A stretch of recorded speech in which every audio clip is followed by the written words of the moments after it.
Bismillahirrahmanirrahim. Assalamualaikum warahmatullahi wabarakatuh.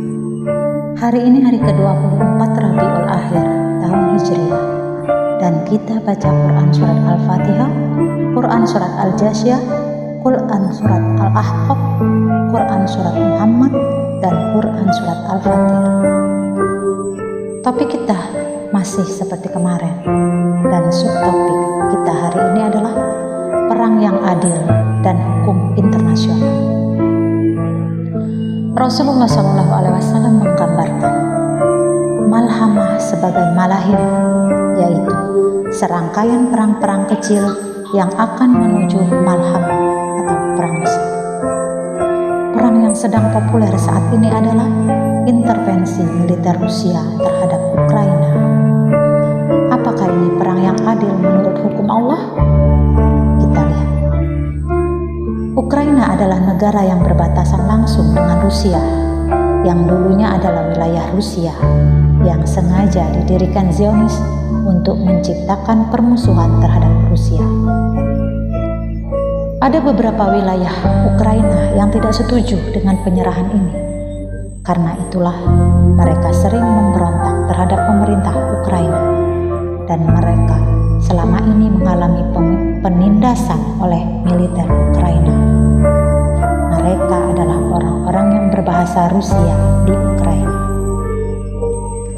Di sisi lain, pemerintah Ukraina juga mengajukan untuk menjadi anggota NATO, dan ini sangat tidak disetujui oleh Rusia atas dasar keamanan bagi rakyatnya.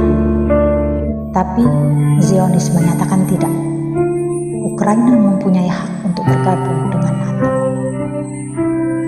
Setelah berbagai peringatan diabaikan oleh dunia barat, akhirnya Rusia memutuskan untuk mengintervensi Ukraina.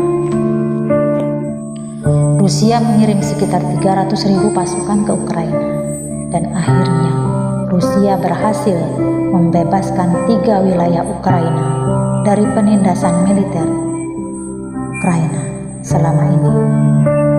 Dan hasil referendum ketiga wilayah itu menyatakan mereka ingin bergabung kembali ke Rusia, dan sekarang pemerintah Rusia wajib melindungi mereka. Dalam Quran surat An-Nisa ayat 75, Allah berfirman, "Mengapa kamu tidak berperang di jalan Allah?"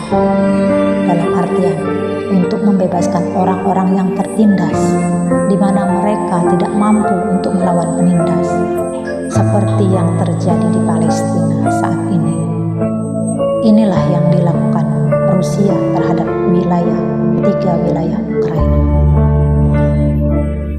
Dan di dalam surat Al-Baqarah dikatakan, konsekuensi dari kemenangan itu, mereka berhak menguasai 3 wilayah itu, seperti peristiwa kaum Bani Israel yang mendapatkan kemenangan oleh Allah setelah melawan jalur penguasa jahat.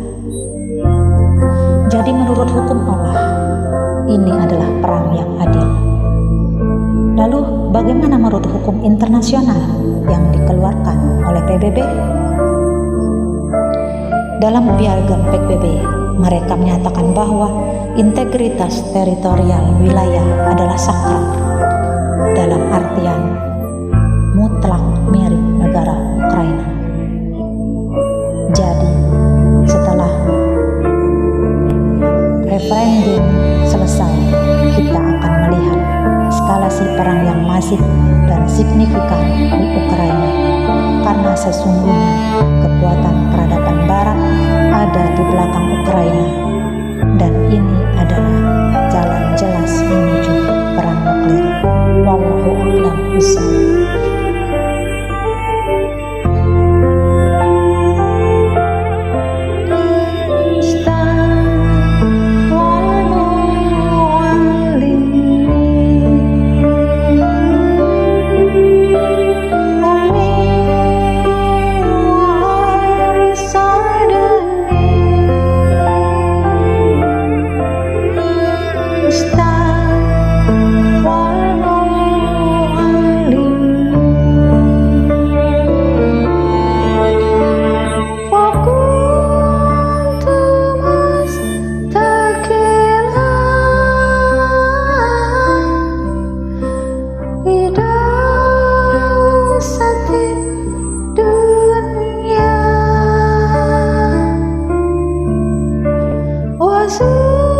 وذكرت بزهور أنواع الحطام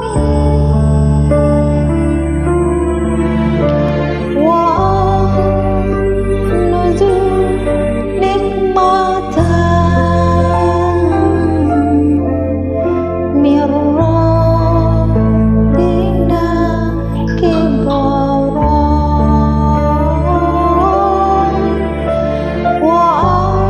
وأنشأت صلاة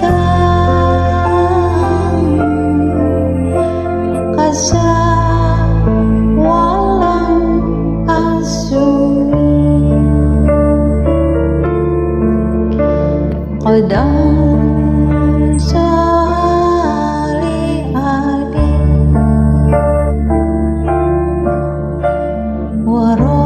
وربت بحسنها أمي وأرشدني